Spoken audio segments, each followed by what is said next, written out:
বাতাসে পড়াও রে, যাহাই দেখিয়াছি তাহাই ধরিয়াছি,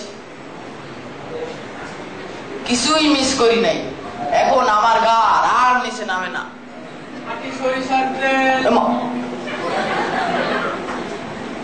এই যে ভাই, এই যে ভাই। কি ভাই? খাঁটি সরিষার তেল কোথায় পাওয়া যাবে? কি বললেন? খাঁটি সরিষার তেল। কি কর আবার বলুন, খাঁটি সরিষার তেল। ও, খাঁটি সরিষার তেল আগে বলবেন তো, তাই না? খাঁটি সরিষার তেল। সোজা নাক বরাবর যান, তারপর টানি গিয়ে বামে যান, সেখানে দেখবেন একটা পেট্রোল পাম্প আছে। Petrol pump? আরে না না, পেট্রোল পাম্প না, পেট্রোল পাম্প না, পেট্রোল পাম্পের পাশে আছে রেজার ক্যান্টিন। ও, সেখানে খুব ভালো খাঁটি সরিষার তেল পাওয়া যায়। জি ভাই। এই যে ভাই, কেন কেন খাঁটি সরিষার তেল কেন?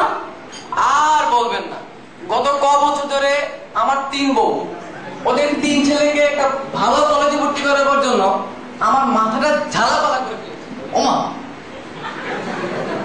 ভালো কলেজ মানে ভালো কলেজ, ওই ভিক্টোরিয়া আর আব্দুল মজিদ হলে চলবে না। না না, বলেন তো এখন আমি কোথায় পাই? চিন্তার কথা। দুশ্চিন্তায় সবার ঘুম হারাম।